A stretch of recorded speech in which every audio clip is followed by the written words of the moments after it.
कि जो सक्सेसफुल है आप उससे एक बार मत बात करें, जो एक बार विफल हुआ है, जो विफलताओं के शिकार हुए हैं, उनसे बात करेंगे तो सही परिणाम पता चलेगा कमी कहाँ रह गई। तो मतलब एक पॉजिटिव संदेश युवाओं के लिए। शेड्यूल बना रखे। आपके पेरेंट्स चाहते हैं कि आप आईएएस बनिए, लेकिन अपने मी टाइम में ये सोचिए कि आपको सच में ये बनना है। कि मेरे को तो बचपन से ही जिनके पीछे एम लगता है वही समझाया गया था। It is like DM, SDM, DM, CM, PM. M for Manoj also. Line है सोहन लाल द्विवेदी की, लहरों से डरकर नौका कभी पार नहीं होती और कोशिश करने वालों की कभी हार नहीं। और फिर भी आप लगे रहे और फिर आप आगे आके भी मतलब समाज की नजरों में सफल नहीं हो पाए, तो फिर वो वाकया मैं जानना चाहूंगा, वो फेज कैसी रही। मेरी हार्ड वर्क सब, मेरा विफलता के बाद फिर से खड़ा होना वाज डिफिकल्ट, लेकिन फिर मैं अपना वही मी टाइम या विपासना जाता था, मैं कई बार मेडिटेशन, योगा, उन सब की हेल्प लेके फिर मैं खड़ा होता था। फिर मैं अपने अगले attempt 26 to 27 years should be your exit from this exam। आपको अपना 100% देना है। आप ये समझ लीजिए कि ये टाइम वापस आना ही नहीं है, क्योंकि इसके बाद आप अपनी लाइफ का जो सबसे पीक टाइम है, आप वो इस प्रिपरेशन के लिए और टूट कर फिर खड़े हो जाना, यही एक अच्छे लीडर की निशानी है और अच्छे स्टूडेंट। जैसे आईएएस एक प्रतिष्ठा वाली, जैसे बताया ना कि एक सर्विसेज है, ऑल इंडिया सिविल सर्विसेज, जो और इससे बड़ी कोई सर्विसेज में नहीं। अराउंड 9 to 10 lakhs लोग फॉर्म फिल करते हैं। 10 lakhs लोग फॉर्म फिल करते हैं। फर्स्ट अटेम्प्ट किया, सेकंड अटेम्प्ट किया, थर्ड अटेम्प्ट किया, धीरे धीरे 4 साल निकले होंगे, 5 साल निकले होंगे। जो आप 12 से 13 साल का सफर बता रहे हैं, ये वाकई में बहुत लंबा सफर हुआ। आपको कब लगा कि अब मुझे बहुत टाइम हो गया है, और क्यों लगा, और पहले क्यों नहीं लगा? उगते सूरज को ही लोग सलाम करते हैं। किस स्टेज पे आके लगा बस हम। लेकिन डिप्रेशन इज डिप्रेशन। डिप्रेशन से वही समझ सकता है जो उससे गुजर। और वो एक बड़ी अच्छी लाइन हुई है ना, कहते हैं कुछ सपनों के मर जाने से जीवन नहीं मरा करता है। आप क्यों विफल हो गए, तो उसके पीछे रीजंस होते हैं, और रीजंस शायद वही व्यक्ति बता सकता है जो नमस्कार, आज हमारे बीच में मनोज गोयल जी हैं, जो सिविल सर्विसेज की तैयारी काफी वर्षों से करते आ रहे हैं, और आज हमने उनसे रूबरू होने का सोचा है। तो उनकी कुछ जो प्रिपरेशंस थी और कहाँ तक मुकाम हासिल हुआ नहीं हुआ, तो इस सिलसिले में आज हम उनसे बेबाक से बात करेंगे। और इससे पहले एक लाइन है सोहन लाल द्विवेदी की, लहरों से डरकर नौका कभी पार नहीं होती और कोशिश करने वालों की कभी हार नहीं। तो हम इस लाइन से ही आगे चलेंगे, और मैं जानना चाहूँगा, और हम जानना चाहेंगे कि कैसे आपने अपने जीवन में सिविल सर्विसेज को ध्येय बनाया, ऑब्जेक्टिव बनाया, और कैसे कितने वर्ष उस पर व्यतीत किए, कैसे लगाए, और फिर कहाँ तक पहुँचे, और क्या परेशानियाँ आई, क्या समस्याएं रहीं। तो हम उसके ऊपर आपसे विस्तृत चर्चा करेंगे। और हम सबसे पहले जानना चाहेंगे मनोज जी आपसे कि आप थोड़ी अपनी पृष्ठभूमि के बारे में बताएं। आप कहाँ से क्या पढ़ाई की, और कैसे इस सिविल सर्विसेज की तैयारी में उतरने का मन किया? Thank you sir. सबसे पहले मैंने अपनी इंजीनियरिंग की बीटेक मुंबई यूनिवर्सिटी से। उसके बाद बिजनेस फैमिली से होने की वजह से, फादर साहब के प्रेशर की वजह से, मैं यूपीएससी की प्रिपरेशन स्टार्ट किया। तो उसके स्टार्टिंग मैंने दिल्ली से कोचिंग वगैरह लेके, फिर मैं मतलब स्टेट सर्विसेज भी मैंने साथ में दिया। तो मैं कई बार इंटरव्यू स्टेज तक पहुंचा। टोटल 4 बार मैंने इंटरव्यूज़ दिए, बट वो जर्नी मेरी काफ़ी लंबी रही, और मैं अबाउट 12 to 13 ईयर्स में इसके 12 से 13 साल आपने इसमें लगाए। 13 साल मैंने अपनी मतलब सर्विसेज में तैयारी के लिए दिया। और लेकिन उसमें कुछ चीज़ें ऐसी रही जो आज भी मेरे अंदर, जो वैल्यूज़ मैंने लर्न की इस जर्नी में, वो शायद मेरी पर्सनैलिटी को काफ़ी चेंजेस लेके आई। अगर यूपीएससी की जर्नी नहीं होती तो शायद आज जो मैं हूँ, या जो चीज़ें मैंने लर्न की, शायद मैं और किसी प्रोफेशन में वो सब चीज़ें नहीं सीख पाता। मुझे ये बताइए कि बीटेक करने के बाद में आपने सीधा यूपीएससी की तैयारी करना शुरू कर दिया है? बीटेक और यूपीएससी के बीच में कोई सफर रहा है आपका? हाँ जी, आफ्टर बीटेक मैं कैंपस प्लेसमेंट टीसीएस में मैंने काम किया है 3 साल के लिए। वहाँ पे भी काफ़ी कुछ मैंने मतलब अच्छी चीज़ें सीखी, कॉर्पोरेट कैसे काम करता है, ताकि आगे जाके अगर सिविल सर्विसेज भी मैं ज्वाइन करता तो मैं वो चीज़ें वहाँ पे इम्प्लीमेंट कर पाता। तो ये जॉब करते हुए टीसीएस से, वहाँ से माइंड फ्रेम हुआ, या किसी से इंस्पायर हुए कि यूपीएससी की तैयारी करनी, या किसी का सजेशन था, या किसी को फॉलो करते हुए आप यूपीएससी में कदम उतारना शुरू किया? कैसे? फैमिलीज में कुछ ऑफिसर्स थे बचपन से, फिर पेरेंट्स का था कि आईएएस, डीएम, ये सब एक रोल मॉडल की तरह दिमाग में बैठा दिए गए थे। तो सेकंड थॉट सोचने के लिए कभी मौका ही नहीं दिया गया था बचपन से। मुझे लगता है एक दौर था उस पीरियड में, जो रेड लाइट की गाड़ी और ये जो स्टेटस सिंबल, और जैसे हम पब्लिक एड में पढ़ते भी है ना, लाट साहब माई बाप है ना, डिप्टी कमिश्नर, डीएम, तो वो एक यंग बॉयज और फैमिली के लिए एक प्रतिष्ठा का सवाल हो जाता है कि आपने बनना ही है। तो कहीं ऐसा तो नहीं कि मतलब इसी प्रतिष्ठा के चक्कर में आप इसमें आए तैयारी करने के लिए? कहीं ना कहीं वो प्रतिष्ठा के साथ साथ एक समाज सेवा, क्योंकि बचपन से ही मैंने अपने फादर को समाज सेवा से जुड़े हुए देखा था, तो वो कहीं ना कहीं प्रतिष्ठा के साथ समाज सेवा भी एक मकसद हमेशा ही रहा है।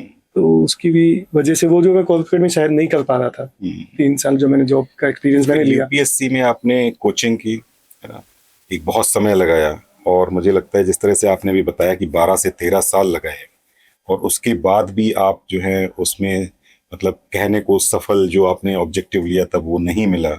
तो उस पीरियड में आपने अपने आप को कैसे है ना, कैसे अपनी जो है मैं कहूँगा कि संवेदनशीलता, और कैसे अपनी जो है कंटिन्यूटी मोमेंटम बना के रखा, और फिर भी आप लगे रहे, और फिर आप आगे आके भी मतलब समाज की नज़रों में सफल नहीं हो पाए। तो फिर वो वाकया मैं जानना चाहूँगा, वो फेज कैसी रही, कैसा फील हुआ, कैसे प्रेशर रहे, और प्लीज। इस जर्नी में मी टाइम का बहुत बड़ा योगदान रहा है। जैसे ही मेरा कभी मेंस नहीं होता था या प्रीलिम नहीं होता था, तो मैं 3-4 दिन बड़ा डिप्रेसिंग फील करता था, लेकिन फिर मैं कुछ इंस्पिरेशन लेता था, जैसे अब्दुल कलाम ने, या कुछ बुक्स पढ़ता था, या विपासना का मैं रेगुलर फॉलो रहा हूँ। उसके बाद मैं फिर से खड़ा होता था, फिर मैं अपनी बुक्स उठाता था, फिर मैं पढ़ता था, क्योंकि मेरे लिए जिंदगी में अभिमन्यु की तरह एक ही टारगेट था कि मुझे बनना ही है। क्योंकि बाकी सब चीज़ों के बारे में, समाज सेवा का मुझे कहीं नजर ही नहीं आता था कि आईएएस से ज़्यादा कहीं पे समाज सेवा का मौका मुझे मिल सकता था। तो फिर इस सफ़र में मैं चलता गया, इंटरव्यू स्टेज तक जाता था, फिर वापस मैं इंटरव्यू में नहीं होने के बाद तो एकदम मैं फिर टूट जाता था, क्योंकि हर बार मेरी उम्मीद, मेरी हार्डवर्क सब मेरा विफलता के बाद फिर से खड़ा होना वॉज डिफिकल्ट। लेकिन फिर मैं अपना वही मी टाइम या विपासना जाता था, मैं कई बार मेडिटेशन, योगा, उन सब की हेल्प लेके फिर मैं खड़ा होता था, फिर मैं अपने अगले अटेम्प्ट की तैयारी में जुट जाता था। टूटना, बिखरना, और टूट कर फिर खड़े हो जाना, यही एक अच्छे लीडर की निशानी है और अच्छे स्टूडेंट की निशानी है। मुझे लगता है टूटने से टूटना नहीं चाहिए, बिखरने से बिखरना नहीं चाहिए, हमें फिर खड़े हो जाना चाहिए और एक अपना नया सपना गढ़ना चाहिए। तो अच्छा लगा मुझे आपसे जान के, लेकिन मैं और डीप इनसाइड आपके थॉट्स में जाना चाहूँगा। जैसे आईएएस एक प्रतिष्ठा वाली, जैसे बताया ना कि एक सर्विसेज है, ऑल इंडिया सिविल सर्विसेज, जो ब्रिटिश डायनेस्टी, ब्रिटिश लेगेसी से भारत में चली आ रही है, और इससे बड़ी कोई सर्विसेज भी नहीं है। और मैं जानना चाहूँगा, मुझे ऐसा स्टैटिस्टिकल कोई आइडिया नहीं है, बट अमूमन मुझे लगता है कि 5 लाख या 6 लाख लोग साल में अपीयर होते होंगे इस सर्विसेज में, और कितने लोग इसमें सिलेक्ट होते होंगे, और कितने लोगों के सपने टूटते होंगे। आप सोचिए, युवा जो एक ग्रेजुएशन करने के बाद में एक प्रतिष्ठित सर्विसेज के लिए तैयारी करता है, और इतने लाख लोगों में से अपीयर होते हुए चंद लोग ही उस सेवा में पहुंचते हैं, तो बाकी के सपनों का क्या होता होगा, कैसे वो अपने ऑल्टरनेट बनाते होंगे, कैसे वो अपनी समस्या जो चली आ रही है एस्टैब्लिश करने की, प्रेशर, फैमिली का प्रेशर, दोस्तों का प्रेशर, तो कैसे वो निकलते होंगे। थोड़ा सा मुझे बताइए स्टैटिस्टिकल फिगर, मैं चूंकि गलत भी हो सकता हूँ फिगर में, बट प्लीज आप बताएं। अराउंड 9 to 10 lakhs लोग फॉर्म फिल 9 करते to हैं। 10 lakhs लोग फॉर्म फिल करते हैं हर साल? हर साल अपीयर होते हैं 5 to 5.5 lakhs। Selection is the only 1000। Okay, 1000 means IS 1000 or No, all India total 26 services, and all India services मतलब IAS is only 100 to 150। Okay. So उसमें से भी जो 850 लोग जो होते हैं, वो again they want to be selected in IAS, फिर दोबारा अपीयर होते so हैं। it's like a loop। Okay. So if you once you are selected also, then also again you will again appear for 3, 4, 5 years। Okay. And जब तक आपको IAS नहीं मिलते। So इसका मतलब है कि बहुत कम संख्या में जगह है, प्लेसेस हैं, स्पेस है, और बहुत लोग एस्पिरेंट्स हैं कंट्री में। तो कहीं आपको ऐसा नहीं लगा कि पहले साल जब तैयारी की कोचिंग की, तो मोमेंटम हाई होगा, एस्पिरेशंस हाई होंगे, एनर्जी भी हाई होगी, फर्स्ट अटेम्प्ट किया, सेकंड अटेम्प्ट किया, थर्ड अटेम्प्ट किया, धीरे धीरे 4 साल निकले होंगे, 5 साल निकले होंगे, लेकिन जो आप 12 से 13 साल का सफर बता रहे हैं, ये वाकई में बहुत लंबा सफर है। मुझे लगता है अगर आपने 22 या 23 साल की एज से शुरू किया होगा, तो मुझे लगता है 35 के आसपास आप आ चुके होंगे, और एक लंबा प्रोडक्टिव एंड प्रोफेशनल जर्नी इस बीच में लोग बना लेते हैं। तो क्या लगता है कि इतने साल इतने युवा इसमें अपना टाइम लगाते हैं और फिर कितने युवा अपने आप को डिस्ट्रैक्टेड फील करते होंगे? अभी जैसे मैंने कुछ एक मूवीज देखी थी आईएएस ऑफिसर्स की लाइफ पे जो सक्सेसफुल हुए हैं, और उस मूवीज में उनको भी मैंने कैरेक्टर्स देखे हैं जो वहाँ कोचिंग करते करते कोच बन गए हैं, है ना, टी स्टॉल पे कोचिंग देने लगे हैं, दूसरों को गाइड करने लगे हैं। मतलब एक वो सफर जो भी है वो भी एक निराशा से होते हुए गुजरता है ना। जो तो मुकाम बना लेता है वो तो उस लाइन से ऑर्बिट क्रॉस करके यूनिवर्स में एस्टेब्लिश हो गया है, जो नहीं कर पाया उसके चैनल कैसे क्रिएट होते हैं। तो आपको कब लगा कि अब मुझे बहुत टाइम हो गया है, और क्यों लगा और पहले क्यों नहीं लगा? क्योंकि जब आप एक ये इट्स लाइक ए डेडलॉक, जब आप एक इंटरव्यू स्टेज तक चले जाते हो तो you are one of the selected person. Okay. तो आपको अगेन लगता है कि नहीं, अगली बार तो इंटरव्यू भी हो ही जाएगा। तो वो हर अटेम्प्ट आपका 2 से 3 साल लेता है। ओके, लूप है ये। लूप है because state PCS is not regular, because after 32 I was appearing for Haryana civil services, ये और पंजाब। तो यहाँ पे 2-2, 3-3 साल में ही पीसीएस आता है। तो वो आप उस लूप से, क्योंकि आप निकलना ही नहीं चाहते हो, क्योंकि आपका इतना हार्ड वर्क गया होता है। तो क्योंकि आपको इग्नोरेंस या आपको अवेयरनेस भी नहीं होती है कि बाकी कौन कौन से प्लेटफॉर्म्स है जहाँ पे आपको इस लेवल का या इससे भी बड़े लेवल का नेशनल या इंटरनेशनल लेवल पे आपको समाज सेवा, फिलैंथ्रोपी का मौका मिल सकता है। वो मुझे भी नहीं पता था।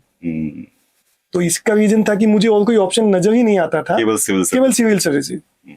क्योंकि मैं अगर कॉर्पोरेट में भी था तो अभी इतने साल सिविल्स में देने के बाद तो वाइस प्रेसिडेंट वगैरह कहीं ना कहीं सीईओस की रैंक पे पहुंच गए होते हैं। नहीं तो अभी आज अगर मैं कॉर्पोरेट में जाऊंगा तो it's very difficult to get new job, क्योंकि आपके बीच में गैप हो गया है ना। और कहीं ना कहीं अपने भारतीय परिप्रेक्ष्य में, और खासतौर से मैं पूरा इसको नॉर्थ साउथ डिवाइड नहीं करूंगा, बट इस परिप्रेक्ष्य में लोग देखते हैं कि विफल हुए हैं, है ना। सफलता को सब चढ़ते हुए देखते हैं, बट विफल को एक अजीब सा तंज समाज का छोड़िए, परिवार का ही तंज, है ना। परिवार में कि इतने साल लगा दिए, तो ऐसा फील हुआ होगा और होता होगा मुझे लगता है। हर फंक्शंस में, फैमिली फंक्शंस में या आप कहीं भी जाओगे तो आपको कोई पूछता है कि आप क्या करते हो, आपके पास इसका जवाब ही नहीं होता, क्योंकि preparation is not the solution. मतलब आप इसको जस्टिफाई नहीं कर सकते। Preparation is not your the final answer, outcome नहीं है। यू कांट जस्टिफाई कि आपने इतनी ईयर्स दिए। मतलब सब लोगों को सिलेक्शन चाहिए, उगते सूरज को ही लोग सलाम करते हैं। आपने इंटरव्यू दिया, आपने कितना हार्ड वर्क किया, उसकी वो आपको पता है, आपकी फैमिली को पता है, जिन्होंने आपको हर कदम पे सपोर्ट किया है। बट सोसाइटी तो ये सब चीजों को नहीं देखती है, ना उनको इस बारे में कोई जानना है। तो मुझे एक चीज और बताइए, किस स्टेज पे आके लगा बस अब और नहीं? कब लगा कि बस अब ये मेरा फाइनल जर्नी यहीं कंक्लूड करेंगे, अब एक नई दिशा, नए सूरज की तैयारी करेंगे? अभी रिसेंटली मैं आपको एक थोड़ा सा अपनी इंसिडेंट बताना चाहूंगा। 3 मार्च को मैंने HPSC का इंटरव्यू दिया था, ट्रेजरी ऑफिसर का। सो वो मेरा नहीं हुआ था। रैंक क्या था आपका? नहीं, बिकॉज इंटरव्यू में I got minimum marks in all state. I got 8.25 out of 25. So मैं इंटरव्यू में ही बाहर निकाल दिया था। तो उसके बाद it was very depressing for me. तो उसके बाद मुझे, मेरे एक फ्रेंड थे, उन्होंने मुझे गाइड, मतलब वो पहले भी मुझे बोलते थे कि आपको कोई NGO या कोई एसोसिएशन के साथ जुड़ जाना चाहिए। तो मैं फिर रेखा मैडम का एक इनिशिएटिव था, रेखा त्रिवेदी मैडम का, WCFI, wheel chair cricket federation, and Kavita madam जो दिल्ली में, नोएडा में एक NGO चलाते हैं। तो उनका वो एसोसिएशन APSWDP से मेरे को थोड़ा सा, मेरे को जब धीरे धीरे मैंने वर्किंग समझी, तो मुझे वहां पे जो प्लेटफॉर्म मिला, it was very motivating for me कि समाज सेवा इस लेवल पे भी हो सकती है। मुझे UN के बारे में पता चला कि वहां पे भी, फिर मैंने जैसे अजीम प्रेम जी, रतन टाटा, ठीक है, महिंद्रा एंड महिंद्रा, इन सब के बारे में पढ़ा मैंने बड़े अच्छे से कि बिजनेस प्लस फिलैंथ्रोपी, ये दोनों का कॉम्बिनेशन, मतलब अगर आपको समाज सेवा ही आपका मकसद है तो आप उस लेवल की समाज सेवा कर सकते हो जो एक IAS ऑफिसर नहीं कर सकता। अच्छा, IAS ऑफिसर कोई फाइनल डेस्टिनेशन तो नहीं है ना? ठीक है, IAS प्रीमियर सर्विसेज हैं, रिगार्डेड सर्विसेज हैं, हाईएस्ट पेडेस्टल पे सर्विसेज हैं, जो CM PM से बराबर काम करते हैं, देश चलाते हैं, लेकिन फाइनल यही नहीं। आपके पास और कुछ है, जैसे आपने बोला ना, बिजनेस फैमिली से आते हैं। बिजनेस इज ऑल्सो लीडरशिप, है ना। आप बिजनेस से वो स्पैन तय कर सकते हैं जो शायद वहां नहीं। तो जो एक रास्ता बंद हुआ हमारा, मुझे लगता है शायद आपने सही टाइम पे तो नहीं, थोड़ा डिले से, बट देर आए दुरुस्त आए बोलते हैं ना, तो ठीक है, अच्छा है, आप बिजनेस में आए। और मैं अब एक मैसेज चाहूंगा आपसे युवाओं के लिए कि कब और कैसे तय करें कि अब वो सिविल सर्विसेज के लूप से बाहर निकले अगर उनको सफलता नहीं मिल रही है। तो जैसे आपने सुना होगा डेल कार्नेगी का एक बहुत अच्छा स्टोरी है, और उस स्टोरी से जो उसका लेसन है वो ये है कि एक मक्खी बार बार ना ग्लास विंडो पे निकलना चाह रही होगी, नहीं निकल पा रही थी, सर मारते जा रही थी, जबकि उसका नेक्स्ट डोर ही ओपन था। तो एक दूसरी मक्खी आती है और उसने एक बार हिट किया, नहीं तो उसने डायरेक्शन चेंज किया और निकल गई। तो मुझे लगता है लाइफ में हमारे डेस्टिनेशन तक पहुंचने के लिए हमें थोड़ा विजिलेंट, अलर्ट, अटेंटिव होना चाहिए। तो युवाओं के लिए क्या संदेश देंगे, वो कौन सा साल होना चाहिए, कितने साल का होना चाहिए कि वो डिसीजन लें और alternative services, second line thought, second objective के ऊपर भी चलें? आपको आइडियली इसमें स्टार्टिंग जो प्रिपरेशन की है वो ग्रेजुएशन टाइम से स्टार्ट कर देनी चाहिए, और आपको maximum to maximum 4 to 5 years you should give, because उसके बाद आप एक लूप के अंदर एंटर स्टार्ट कर देते हो, क्योंकि उसके बाद आपको कहीं जॉब की अवेलेबिलिटी भी कम होती जाती है कॉर्पोरेट में या प्राइवेट सेक्टर में या कोई स्टार्टअप से। आपका जो क्रिएटिविटी होती है आप उसको भी मतलब बिल्कुल ब्लॉक कर देते हो, बिकॉज आपको बस एक ही जॉब दिख रहा है जो आपका ड्रीम जॉब बन जाता है, और आप उससे एग्जिट करना ही नहीं चाहते हो क्योंकि आपने ऑलरेडी 5 साल दे दिए होते हैं। तो आपको इस डेडलॉक को समझना है, exit plan should be already with you, कि मुझे अपनी लाइफ का इतना साल इसमें देना है, वो 100% देना है, कमिटमेंट शुड बी 100%। उसके बाद आपको जैसे ही आपको लगता है कि नहीं यार अब बस मैं लाइफ के अपने पीक का टाइम दे चुका हूँ, 4 to 5 years is too much, it's like a 1 degree, again you are doing 1 more degree, right. तो उसके बाद आपको स्विच मारना है। हजारों चीजें हैं, सबसे पहले आपको उन पे भी स्टडी करनी है। मुझे भी 12-13 साल लग गए कि मुझे पता ही नहीं था कि ये प्लेटफॉर्म भी अवेलेबल है। Okay. So mostly next month in September I am visiting United Nations in Thailand for UN meeting as a business entrepreneurship. तो ये सब चीजें मुझे नहीं पता था। मुझे रिसेंटली एसोसिएशन से जुड़ने के बाद तो मुझे गाइडेंस जो मिला तब मुझे ये पता चला कि और बड़े बड़े प्लेटफॉर्म्स अवेलेबल हैं जिसमें आप समाज सेवा बहुत अच्छे लेवल पे कर सकते हो। अभी एक कविता मैडम का पैड बैंक इनिशिएटिव है, मैं उसके साथ भी मैडम के साथ दिल्ली में, नोएडा में, पंजाब में, हरियाणा में हम लोग ने पैड बैंक इनिशिएटिव स्टार्ट किया है, मैं उसका भी पार्ट हूँ। तो उन सब से मुझे बहुत ज्यादा सेटिस्फेक्शन मिलता है। तो मैं युवाओं को यही कहना चाहूंगा कि आपका एग्जिट प्लान सबसे पहले फाइनेंशियल इंडिपेंडेंस मस्ट है, बिकॉज उसके बिना तो आप समाज सेवा भी नहीं कर पाओगे। बिल्कुल सही है। तो फैमिली का प्रेशर आप पे दिन बढ़ता जाएगा। अगर आप फाइनेंशियल इंडिपेंडेंट हो तो आपकी जो बाकी की चीजें हैं, शादी हो गई, ठीक है, आपकी फैमिली का जो प्रेशर है वो ऑटोमेटिक कम हो जाएगा। और you will be like a free bird, आप जहां चाहो फ्लाई कर सकते हो। बिल्कुल सही है। आपका प्रेशर बिल्कुल जीरो हो जाएगा। उसके बाद आपको देना भी है, आप अटेम्प्ट देते हो, बट सबसे पहले after 5 years financial independence, and then एक करियर इतना अपना बना दो कि आपकी आगे वाली लाइफ वो करियर के साथ ही निकल जाए, और अच्छे लेवल पे, ताकि लोग आपको जाने। बिल्कुल सही है, अच्छे काम के लिए। बिल्कुल सही है। तो जैसे अभी आपने बोला ना कि एक 5 या 6 साल के बीच में आप तय कर लें कि एग्जिट प्लान होना चाहिए, और आपने बिल्कुल सही बोला। और सबका, इवन हमारा ही मानना है कि जो एक पीरियड होता है 22 से 26-27 का, हाईली प्रोडक्टिव, क्योंकि आप ग्रेजुएशन और पोस्ट ग्रेजुएशन करके बाहर आते हो, या सिविल सर्विस में 5 साल लगा के बाहर आ गए, इधर आप पढ़ाई से भी दूर हो गए, या तो आप इग्नू से पढ़ रहे होंगे या करस्पॉन्डेंस से पढ़ रहे होंगे, और अगर आप बिजनेस में आते हो तो ये 5 years आपके लिए इन्वेस्टमेंट है। इनोवेशन, स्टार्टअप लाते हो तब भी 5 years। तो यही अगर 30 क्रॉस हो जाए, 35 क्रॉस हो जाए, तो शायद उस समय एनर्जी लेवल डाउन होता है, depression, no doubt. Even failure के बाद हम चाहे जितना मोटिवेटिंग बुक्स पढ़ लें, किसी को सुन लें, इंस्पिरेशनल थॉट्स पढ़ लें, लेकिन डिप्रेशन इज डिप्रेशन। डिप्रेशन से वही समझ सकता है जो उससे गुजरता है। हम बातें कर सकते हैं, लेकिन डिप्रेसिव थॉट्स जो है ना, वो हमें खुद ही समझने पड़ते हैं और समझ। तो ये बिल्कुल सही है कि आप अपने राइट टाइम पे एक डिसीजन लें अब, और उसमें अपना आगे बढ़े। मुझे अच्छा लगा आपसे ये सब जान के, और पर्पस भी हमारा यही है, क्योंकि जिस तरह से बताया ना कि इतने लाख युवा अपीयर होते हैं और उसमें चंद युवा ही सिक्योर करते हैं उन सर्विसेज को, बाकी तो कहीं आप कहीं भटक रहे होते हैं या कहीं दूसरे करियर्स में जा रहे होते हैं।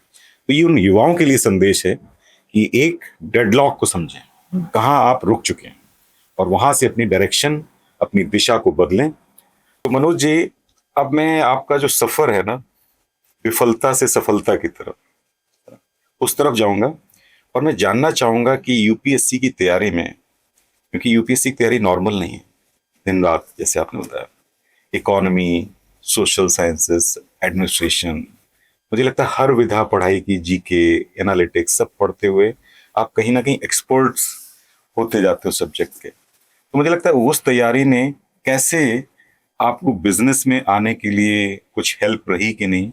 कहीं ऐसा तो नहीं जैसे कहते हैं कि कोई चीज बेकार नहीं जाती, मेहनत बेकार नहीं जाती, विफलताओं से भी सीखा जाता है। तो जब आप उस तैयारी से करते हुए अपना प्लान को सेकंड लाइन में शिफ्ट करते हुए बिजनेस में, तो क्या वो तैयारी यूज हुई यहाँ पर बिजनेस में, और कैसे हुई? तो मुझे थोड़ा बिजनेस में बताएं, कैसे आप आए, किसने सपोर्ट किया, कैसे आपको सपनों को जो टूटा उसको एक नई उड़ान देने के लिए, नया रास्ता देने के लिए, नया आसमान देने के लिए, कैसे वो सफर मिला आपका? यूपीएससी की प्रिपरेशन हर दिन प्रैक्टिकली आपकी जिंदगी में काम आती है। उसमें चाहे वैल्यूज ऑफ एम्पैथी हो, कंपैशन हो, इंटीग्रिटी हो, या आपकी कमिटमेंट ऑफ हार्ड वर्क हो, तो वो सब चीजें ही आपको एक एनालिसिस की तरफ, एनालिटिकल आपका जो व्यू होता है, वो आपका नजरिया ही बदल जाता है चीजों का देखने के लिए। चाहे वो बिजनेस हो, चाहे वो जॉब हो, जो भी चीज हो।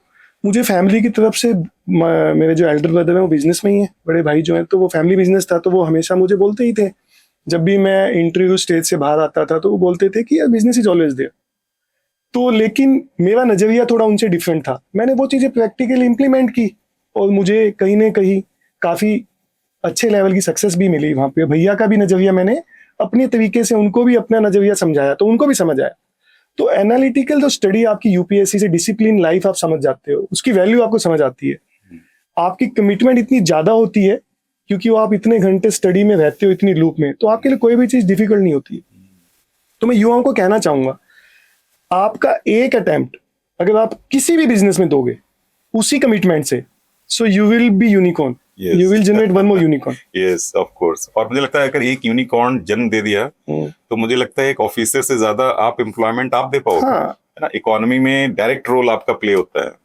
यूपीएससी आपको इतना मजबूत बना देती है। मैं सबको बोलता हूँ कि यूपीएससी की तैयारी करनी सभी को चाहिए, चाहे आपको, लेकिन आपको एग्जिट प्लान पता होना चाहिए, क्योंकि आप इतनी सारी चीजें कभी कोई स्कूल, कोई कॉलेज आपको नहीं बता सकता है। यस, और सेल्फ डायरेक्टेड है, सेल्फ डायरेक्टेड है ना, सेल्फ डिसिप्लिन ही हाँ। है ना। तो बिजनेस में मतलब आपको ये यूपीएससी की तैयारी काम आई। हर दिन मुझे हेल्प होती है, हर दिन, हर स्टेप पे। और आपके फैमिली में जो आपके ब्रदर हैं उन्होंने भी आपको सपोर्ट दिया। अदरवाइज क्या होता है, जैसे बहुत सारे मैंने न्यूज आइटम्स में सुने, काफी लोग सुसाइड कर लेते हैं, काफी लोग डिप्रेशन में चले जाते हैं, बात करना बंद कर देते हैं, आइसोलेशन में चले जाते हैं।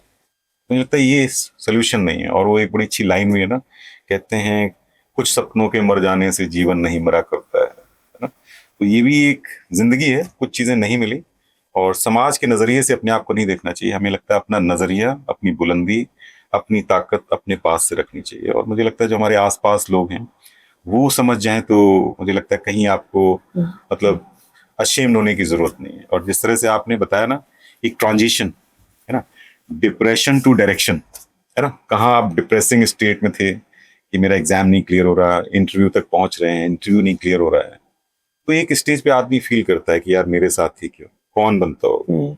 लेकिन आपने बहुत अच्छे तरीके से डिप्रेशन से डायरेक्शन तक का सफर तय किया। और एक जो मुकाम जो बताया ना आपने, फिलैंथ्रोपी, आपने कुछ एक नाम लिए, जैसे मुझे बड़ा अच्छा लगा, KPHWDP, देन काफी एसोसिएशन एनजीओज हैं, एक पैड बैंक इनिशिएटिव है कविता मैडम ने स्टार्ट किया है, WCFI wheelchair cricket federation of India, started by madam Trivedi, Rekha Trivedi जी।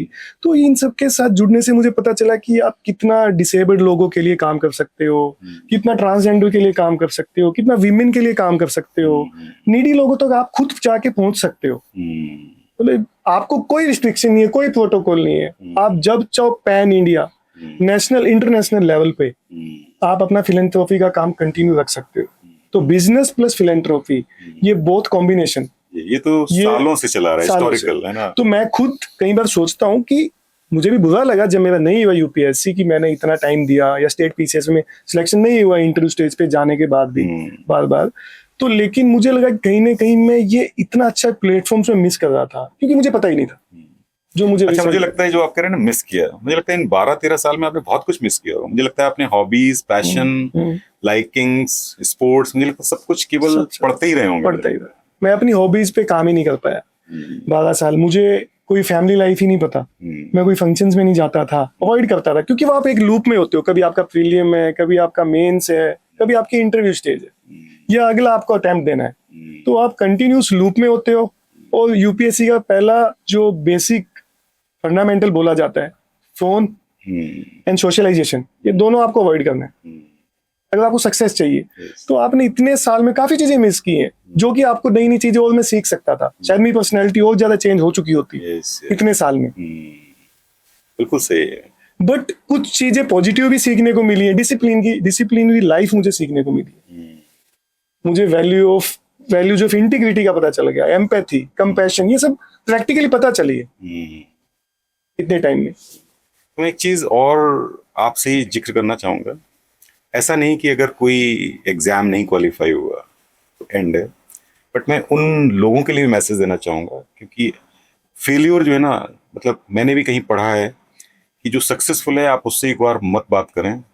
जो एक बार विफल हुआ है, जो विफलताओं के शिकार हुए हैं, उनसे बात करेंगे तो सही परिणाम पता चलेगा कमी कहाँ रह गई एफर्ट में। तो मतलब एक पॉजिटिव संदेश युवाओं के लिए जो बनना चाहते हैं और जो बन सकते हैं कि क्या करें। आपको सबसे पहले तो अपना एक शेड्यूल बना के चलना पड़ेगा, बिल्कुल, कि हमें इतना टाइम देना है और इतने टाइम में 100% देना है, तो सक्सेस आएगी। क्योंकि जितने लोग बैठते हैं, मतलब सीरियस, तो उसमें से 5 to 6% ही लोग होते हैं। तो आपको अपना 100% देना है, और कितने साल देना है वो आपको पता होना चाहिए। उसके बाद नहीं होता है तो there should be exit plan. उस एग्जिट प्लान में क्या क्या, जैसे आपके एग्जिट प्लान में बिजनेस आ गया, फिलैंथ्रोपी आपने पैशन के लिए कर लिया, कुछ और मतलब स्टडीज की इस बीच में आपने या कोई प्लान किया कहीं का? एग्जिट प्लान में आप मास्टर्स कर सकते हो, पीएचडी कर सकते हो, हायर स्टडीज के लिए जाओ, very good, out of India जाओ। काफी अच्छी अच्छी यूनिवर्सिटीज हैं, इंडिया में भी हैं, जैसे जेएनयू, जवाहरलाल नेहरू यूनिवर्सिटीज हैं, काफी अच्छे अच्छे इंस्टीट्यूट्स हैं इंडिया में। आप आगे हायर स्टडी अपनी कंटिन्यू रखो if you are interested in study. Very good. Otherwise go for business, startups. आप सिलिकॉन वैली, यूएसए में आप देखोगे, हमारे पास अभी भी यूनिकॉर्न कम है एज कम्पेयर टू, बट हम जा रहे हैं उसी लाइन पे, हम जा रहे हैं। आपके अंदर कोई क्रिएटिविटी, कोई आइडिया है, आप उसको एक ग्रुप में, जैसे अलीबाबा, जैक मा की स्टोरी मैंने पढ़ी है, तो वो 40 साल की एज में उन्होंने ये इनिशिएटिव स्टार्ट किया था। Alibaba, one of the richest person of world. तो अगर वो उस एज में कर सकते हैं, फिर जो नायका की ऑनर है फाल्गुनी जी, उनकी स्टोरी, ये सब आफ्टर 40s में इन्होंने इनिशिएटिव लिया है स्टार्टअप्स का। So age is just a number. आपकी एनर्जी जो है वो आपको कंसोलिडेट करनी है, अपने आइडिया पे फोकस करना है। आपको जहां इंटरेस्ट है, जैसे 3 इडियट में जो बता रहे थे कि आपका जो पैशन है आप उस पर काम कीजिए। किसी की सुनने से, सोसाइटी के या फैमिली के सुनने से आप एक टाइम तक ही अपना टाइम दीजिए।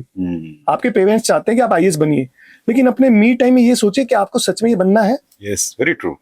आई थिंक मुझे लगता है आधे से ज्यादा प्रेशर तो हमारे परिवार या फिर समाज का ही रहता है कि ये बनना है, और शायद उसमें आप अपनी चीजें भूल जाते हो। जैसे 3 इडियट रेफर किया, वाइल्ड लाइफ फोटोग्राफर बनना था, लेकिन पेरेंट्स को नहीं कर पाया। बट लेकिन आज जो नेट जियो और ये डिस्कवरी की फोटोग्राफी करते हैं, they are one of the finest photographers. तो मुझे लगता है हर विधा में, हर फील्ड में एक्सपर्टीज की वैल्यू है। मुझे लगता है अगर आप हिंदी के भी एक्सपर्ट हो तो हिंदी में कुमार विश्वास बनिए ना, है ना। तो हर चीज में, हर विधा में एक एवरेस्ट अपना है, और किसी की एवरेस्ट से कंपटीशन नहीं होना चाहिए, है ना। चलिए, मैं एक और चीज जानना चाहूंगा। तैयारी करते करते कभी आपके मन में ये नहीं आया कि आईएएस के अलावा, स्टेट सिविल सर्विसेज के अलावा और बहुत सारे एग्जाम्स हैं देश में। आईएएस का है, आप तो इंजीनियरिंग सर्विसेज से, इंजीनियरिंग बैकग्राउंड से, इंजीनियरिंग सर्विसेज हो सकता था, स्टैटिस्टिकल सर्विसेज हो सकती थी, या फिर कोई और आरबीआई है, बैंकिंग ऑफिशियल्स हैं, नाबार्ड है, मतलब सो मेनी एजेंसी। कभी आपके मन में नहीं आया कभी अगर मुझे ऑफिसर बनना ही है, ना आईएएस तो कोई और ऑफिसर, तो ऐसे कुछ रास्ते नहीं चूज किए? या मैं इसलिए जानना चाहूंगा आपके लिए नहीं, क्योंकि आपने तो चलो बिजनेस में ट्रांसफॉर्म कर लिया, बट युवा है, जैसे आपने बताया ना 5 लाख, उसमें कहीं 1000 लोग बनते हैं, तो बाकी कहाँ जाएं? तो मुझे लगता है अगर इतनी हाई लेवल की तैयारी की है तो कोई और कॉम्पिटिशन्स भी दे ही सकते हैं जहाँ पे वो, क्योंकि मिडिल क्लास के बच्चे आते हैं, लोअर मिडिल क्लास के बच्चे आते हैं। प्लीज। क्योंकि मेरे को तो बचपन से ही जिनके पीछे एम लगता है वही समझाया गया था. It was like DM, SDM, DM, CM, PM. M for Manoj also है ना. M Right. तो चलो हाँ प्लीज सॉरी. तो वो मेरे को बाकी सब जॉब्स के बारे में मुझे अवेयरनेस भी नहीं थी, ना मैंने कभी फॉर्म फिल किए. मतलब मैं खाली यूपीएससी और स्टेट पीसीएस पे फोकस करता था. बट बाकी सब एग्जाम्स देने चाहिए, बिकॉज एसएससी या जो बाकी नाबार्ड, आरबीआई, बड़ी अच्छी अच्छी जॉब्स हैं उनमें. Senior officials. Senior officers, may be वो इग्नोरेंस की वजह से मैं उनमें अपीयर ही नहीं हुआ, जो शायद मेरी गलती वही है. क्योंकि आपको जितना जल्दी फाइनेंशियल इंडिपेंडेंस मिलेगी उतना ही आप सक्सेस के नजदीक जाओगे. बिल्कुल सही कह रहे हैं. क्योंकि वो आपका जो डिमोटिवेशन फैक्टर वो निकल जाएगा बहुत जल्दी. आप ही उस मोटिवेशन से अगर पढ़ते हो तो वो आपके एग्जाम की सक्सेस रेट भी बढ़ती है. ये बिल्कुल सही. इवन मैं भी अगर जिक्र करूं तो मैं करीब 4 बार LBSNAA Lal Bahadur Shastri academy of administration में जाके आया मसूरी में. वहां मैंने देखे, वहां तो वही मिले जो ऑल इंडिया एग्जाम क्वालिफाई करके आए. One time I was with a consultancy, second time with a guest faculty, like ऐसे. मैंने वहाँ बहुत यंग बच्चों से इंटरेक्शन किया. और ऐसा नहीं कि सब एलीट फैमिली से ही, वहाँ बहुत मिडिल क्लास के बच्चे भी पहुंचे हुए थे. उनसे जब बात होती थी तो कहते थे कि हमने भी बहुत मेहनत की. तो बहुत मेहनत तो सभी ने की, कुछ भाग्य का भी है, कुछ स्पेस का भी है, और मुझे लगता है कुछ जातिगत समीकरण भी, जो रिजर्वेशंस भी होते हैं, तो उसमें भी बहुत सारे लोग रह भी जाते हैं, तो बहुत एमिनेंट होते हैं. तो हम इस पे चर्चा ना करके बट यही कहेंगे कि जो हुआ वो हुआ, रास्ता आपने बदला और अच्छा लगा. और अब हम चाहेंगे कि इसी सेगमेंट में आप अपनी लीडरशिप तय करें और बिजनेस लीडरशिप में बिजनेस टाइकून बने किसी दिन. और जैसे फिलैंथ्रोपी वर्क आपने टेकअप किया, टाटा बिरला के आपने नाम लिए जिनसे आप इंस्पायर, अजीम प्रेम जी से, तो सोचिए कि कैसे कॉर्पोरेट वर्ल्ड में रह के भारत में, भारत के बाहर, ठीक है, जैसे आपने यूएन का जिक्र किया, आप जाने वाले हैं अलग अलग उसमें, तो आप देखिए कि कैसे अब चेंज मेकर बनने का दौर आपका शुरू होगा. आपका दायरा अब केवल बाउंड्रीज और डिस्ट्रिक्ट लिमिटेशंस ना होके, मतलब आप दायरा फैला सकते हैं. तो इस पे थोड़ा प्रकाश डालें. आपको जितना मतलब आपको अगर फ्री बर्ड की तरह उड़ने की आदत है तो ये जॉब आपके लिए नहीं है. आप अपने विचारों को अगर बंद नहीं करना चाहते हैं, अब मुझे लगता है कि मैं एक डिस्ट्रिक्ट में या एक तहसील में रह के मैं शायद ये सब प्लेटफॉर्म, अब फ्री बर्ड की तरह मैं कभी नोएडा जा सकता हूँ, कोई भी वहाँ पे फिलैंथ्रोपी वर्क होता है कविता मैडम का, मैं वहाँ पे उनको ज्वाइन कर लेता हूँ. या मैं अभी रिसेंटली दिल्ली गया था NISD की ट्रेनिंग पे, I was there for 2 days. Again I will be in Delhi, I will be in Thailand, Singapore, Geneva. ठीक है, तो इसके लिए मुझे कोई प्रोटोकॉल या मुझे कोई परमिशन की जरूरत नहीं है, क्योंकि बिजनेस में मुझे कोई किसी से पूछना ही नहीं है. और मेरा जो फिलैंथ्रोपी वर्क है वो कभी भी सफल नहीं होता है. तो मुझे ये है कि आप भी ऐसा कोई प्लेटफॉर्म ढूंढिए आपके सराउंडिंग में, तैयारी करते करते आप थोड़ा थोड़ा एक्टिव हो जाइए, ताकि आपको जो समाज सेवा का जो आपके दिमाग में जो बैठा हुआ है, अगर यूपीएससी ना भी हो उस टाइम पीरियड में, उस ड्यूरेशन में, तो आप स्विच कर सको और जो आपका ड्रीम्स है वो उस प्लेटफॉर्म से आप उससे भी बड़े ड्रीम्स को अचीव कर सकते हो. Very nice. तो कुछ खास संदेश अगर रैपिड फायर में मैं चाहूंगा एक लाइनर में, जैसे कि युवा कब तय कर लें, मतलब एज वाइज कब तय करें कि अब बाहर आ जाएं, और क्या नहीं करें जिससे कि उनके डिस्ट्रैक्शंस हों. तो 1-2 लाइन में कुछ जाते जाते कोई अच्छा. 26 to 27 years should be the exit from this exam. And आपको जो स्टडी की ड्यूरेशन के दौरान आपको अपना 100% देना है. आप ये समझ लीजिए कि ये टाइम वापस आना ही नहीं है, क्योंकि इसके बाद आप अपनी लाइफ का जो सबसे पीक टाइम है आप वो इस प्रिपरेशन के लिए दे रहे हो. तो आपको जो भी डिस्ट्रैक्शंस है, मोबाइल्स या जो भी, आपको उन सबको, फंक्शंस, सोशलाइजेशन सब अवॉइड करना है. तो 4-5 साल आपको इट्स लाइक ए वनवास. आपको अपना 100% कमिटमेंट से सक्सेस की तरफ बढ़ना है. नहीं होता है कोई बात नहीं, उसके बाद क्या पता उससे कितने बड़े बड़े प्लेटफॉर्म्स बने हुए हैं. Prime minister Narendra Modi was not a IAS aspirant. Yes. Manmohan Singh was also not there. Yes. वो इकोनॉमिस्ट थे, प्रोफेसर, academician थे. सो सब लोग, मतलब काफी बड़े प्लेटफॉर्म्स है. Like Trump is also not never preparing for bureaucratic services से नहीं है. हां, इज बिजनेसमैन. तो मतलब आप ये कह सकते हो कि बिजनेसमैन के रास्ते ओपन है. हाँ, मतलब you are like a free bird. You can fly anywhere any time you want. नहीं, आपने अच्छी बात की. मुझे पता नहीं, समझ नहीं आया, इवन जब हम लोग की भी युवावस्था थी, यूनिवर्सिटी डेज, इवन +2 डेज, कैसे ये सिविल सर्विसेज माइंड में बच्चों के डाल दिया जाता है, लोअर मिडिल क्लास। हाँ, एलिट सेगमेंट में भी तैयारी करते हैं, IAS ऑफिसर्स, उनके बच्चे भी IAS अफसर बनते हैं, लेकिन एक सपना गढ़ दिया जाता है ना। और वो सपना इज्जत और परिवार की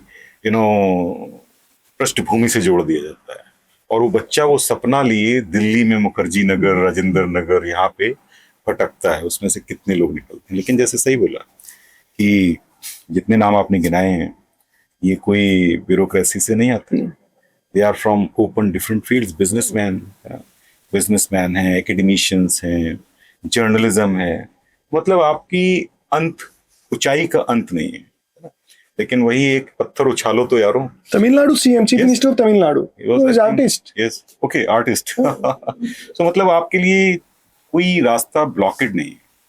तो यही एक मुझे लगता है युवाओं के लिए संदेश है कि जीवन में अपने इच्छाएं रखें, अपने ऑब्जेक्टिव्स तैयार करें, उद्देश्य बनाएं, लेकिन उन उद्देश्य को रियलिस्टिक बनाएं, अचीवेबल ड्रीम बनाएं, है ना। जैसे कई बार कहते हैं ये मेरा सपना है ये बनने का, लेकिन ये आप जानते हो कि ये अचीवेबल है, रियलिस्टिक है कि नहीं है। और रियलिस्टिक ड्रीम है तो शायद आप वहां पहुंच सकते हो, क्योंकि रियलिस्टिक ड्रीम वही होता है जो आप चाहते हो, वो कोई और नहीं चाहता है।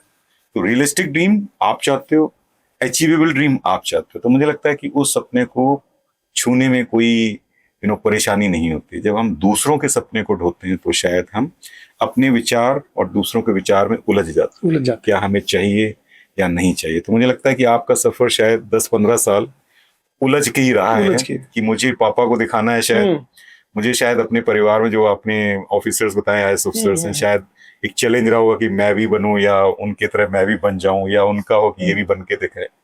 लेकिन आपके अंदर शायद जो पृष्ठभूमि थी माइंड में, वो बिजनेस पापा की थी, बिजनेस है ना। पैशन जो है, जो आपने बोला ना, टाटाज, बिरलाज, फिलैंथ्रोपी, ये एक अंदर से जज्बा था जो शायद आपने बीटेक करते हुए या TCS में रहते हुए देखा था, लेकिन करा नहीं, है ना। तो एक बहुत अच्छा डिस्कशन रहा आपके बीच मनोज जी, और मुझे बहुत अच्छा लगा। और आपने जो आज बेबाकी से बात की, वो अपने लिए बात नहीं की, वो आपने आज समाज के उन युवाओं के लिए बात की है जो शायद इस रास्ते में कई सालों से लगे हुए हैं। एक एक रूम में 4-4, 5-5 रह रहे हैं, पेरेंट्स से सपोर्ट नहीं मांग पाते हैं, ट्यूशंस पढ़ा रहे हैं, बट लेकिन फिर भी वो अपना रास्ता सेकंड लाइन ऑफ से ऑब्जेक्टिव नहीं तैयार कर पा रहे हैं, और इसी में भटक के रह जाते हैं, और फिर निकलते हैं तो डिप्रेशन के दौर से निकलते हैं। और मुझे लगता है डिप्रेशन का दौर युवाओं के लिए एक ऐसा दौर होता है यहाँ पे शायद उनको कुछ समझ नहीं आता। और मुझे लगता है आज का जो एपिसोड है, आज आपका जो टॉक पॉडकास्ट में है, मुझे लगता है उनके लिए प्रेरणादायी है, क्योंकि जनरली मैं भी देखता हूँ कि लोग जो सिलेक्शन हो जाते हैं, सक्सेसफुल हो जाते हैं, उन्हीं के पॉडकास्ट हैं, उन्हीं के इंटरव्यूज हैं। विफलताओं की कहानियां शायद हम लिखना भूल जाते हैं, या शायद हम पढ़ना या सुनना भी नहीं चाहते। और मैंने तो जैसे जिक्र किया था कि विफलताओं की कहानियों को पहले पढ़ना चाहिए, है ना। आप क्यों विफल हो गए, तो उसके पीछे रीजंस होते हैं, और रीजंस शायद वही व्यक्ति बता सकता है जो उस रास्ते से चला हो। बहुत बहुत धन्यवाद मनोज जी, और बहुत अच्छा लगा। और मुझे आशा है कि आप अब अपनी फील्ड में आए हैं, इस फील्ड में आप जरूर बहुत ऊंचा मुकाम हासिल करेंगे, और देश और प्रदेश के बदलाव में एक अहम भूमिका निभाएंगे, सामाजिक चेतना को जगाएंगे। और एक सबसे बड़ा काम जो मैं चाहूंगा, वो आप युवाओं को कभी कभी एड्रेस करते रहें और बताते रहे कि रियलिस्टिक ड्रीमिंग, विजनिंग क्या है, और समझें। So thank you very much. Thank you sir, thank you.